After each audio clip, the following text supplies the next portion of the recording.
Yes, Bina, I think ticketing and access control has been a bone of contention for some time.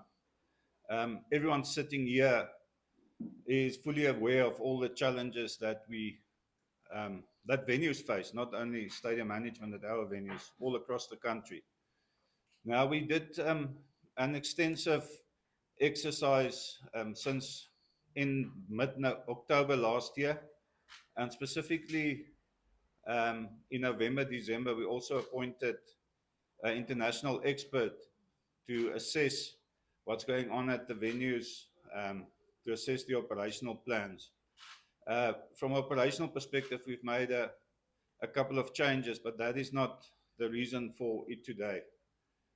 Um, End of November, I also sat down with my shareholders and I said we can't continue taking the risk with the derby coming up. You all recall the derby beginning of last year when we were at least 15,000 people over capacity. Now, and this is not a session or a briefing to discredit any ticketing agent, any ticketing company, or any third party service provider that we worked with before. But my board and shareholders approved us appointing a design team to uh, design and create our own ticketing platform, our own, I refer to stadium management for the venues we manage. If you afford me and allow me, I would like to break down the issue around ticketing into the following aspects and elements. The first one is the ticketing platform, where you physically purchase your ticket, whether it be digital or a hard copy ticket. Now, this is where the counterfeit tickets, and I can tell you now, um, it's a roaring business in South Africa. It's a roaring business with a derby, fake tickets and fake ticket selling. There's people that makes a lot of money um, out of this industry created at venues, um, and the security around that. The next thing is the hardware and the infrastructure, access control. So one ticketing platform. The second, access control. Access control, I refer to the hardware as well as the individuals responsible for scanning and the security. We've managed to, with the assistance of SAPS, infiltrate such a network, and it is clear that the human factor is one of the aspects that we're losing the battle. It's impossible to appoint permanent scanning staff and security personnel. And that's the only way that you can eliminate that is by appointing permanent staff and doing regular polygraph testing and what's associated with that. The other alternative is to move away from the human body handling scanning devices and controlling access and to move to static um, hardware and static scanners that's fixed. The third element is the spectator and spectator behavior, um, and yeah, to create a fan experience that's conducive to positivity. But the flip side of that is to eradicate and eliminate those selling fake tickets and people buying fake tickets. So first of all, we started with the hardware, and we've implemented state-of-the-art scanning devices at all our turnstiles. It will be tested, well, it has been tested, but live test for a live event tomorrow evening with the Kaiser Chiefs Golden Arrows fixture. Um, the complaint you always hear and that I always hear is connectivity, Wi-Fi connectivity, a scanning platform speaking to the cloud and syncing the devices from the cloud or from any other server base and back to the scanning devices. We've also, and that's also completed and fully functional, hardwired all of the turnstile with a hardwire connectivity fixed to or speaking to a local server. To add on to the safety and security features, there will be a first scanning point at the grey gates. This will also not be manned by humans, but is also a fixed scanning device. So when you enter the venue, there will be a first scan. These points fully connected to a local server, not reliant on any Wi-Fi connectivity. The second scanning point at the turnstiles itself, the turnstiles that will open automatically when it's a positive scan and will allow one person at a time to enter the venue.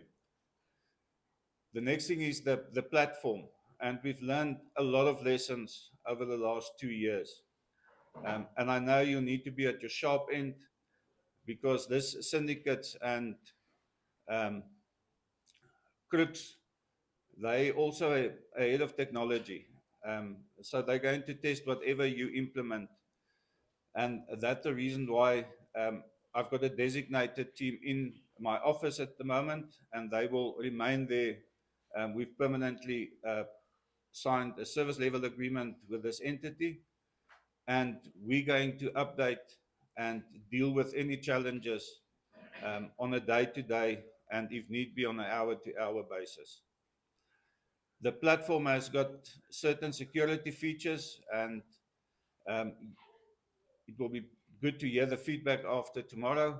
Once you buy your ticket, and it's a digital ticket on either your app or on the browser, you will note that for the first time there's a scrolling border around the ticket, around the barcode. The barcode is also a revolving barcode, but that is not good enough to identify at the flash points. So when you buy a ticket, there will be a blue scrolling border around the barcode. So no screen grabs, no photos that's distributed via WhatsApp. It will no longer work to deceive people at the flash points. After the first scan, at this first scanning point, that rotating scrolling banner will turn orange. So we'll be able to identify between the first flash point and the turnstiles will be a different color, the scrolling border to the barcode. Once you enter the venue, the barcode will disappear, and on your device it will indicate that ticket already used. So it's impossible when you're inside the venue in any manner or form to distribute a ticket once access is granted to the venue. There's a couple of other security features. I will keep you busy for another hour, even in my layman's terms, not being an expert, but a lot of other security features. Our aim is obviously to move towards a fully digital platform, but we know it's not a switch that we can flick and overnight be fully digital. So CompuTicket will still sell the hard copy thermal tickets at all of their outlets. We've seen a huge reduction in people buying physical tickets. For example, yesterday, and I know the actual tickets will sell today and only tomorrow at the outlets, we were only on 10% of the actual tickets that was sold were physical hard copy tickets. Why we deem it relevant to take you on board with this process is we really need to make a decision. Change is not easy, and change is met with resistance in many instances. It's difficult. And you now need to adapt to a new system again. But we either need to make the decision, we stay what we did in the past, and we deal with challenges of overcrowding, we deal with challenges of people creating a business, illegitimate and fraudulent business out of the fixtures played at our venues, or we need to adopt an approach where we fight this tooth and nail. At 1 o'clock, we've already got a safety and security meeting with SAPS, POPs, and other stakeholders on how are we going to deal with this new system with events going forward, and specifically with the view of the upcoming derby on the 27th of February. Because there's a difference between crowd management and crowd control. Once it gets to a point where we need to control those people without tickets and the fake ticket holders, it is where we need the assistance of the South African Police Services. We also need to take a hard approach on really getting convictions and arresting and getting convictions of people responsible for selling these tickets and also people buying these tickets. Everyone knows it's a crime in terms of SASRIA to buy a ticket at the venue itself if it's not via the formal channels. So my plea is to members of the media to assist us, and I'm not asking you where there's negativity to renege your duty to speak about it, but assist us to promote this change and to embrace this change, that we change the environment that we're operating in. I don't think any one of us wants to ever see an event where we have 10,000 people over capacity ever again. So that is from my side, Vina, and I'll gladly take any questions and answer that to the best of my ability. That's a mouthful, Bertie. Thank you very much. And we'll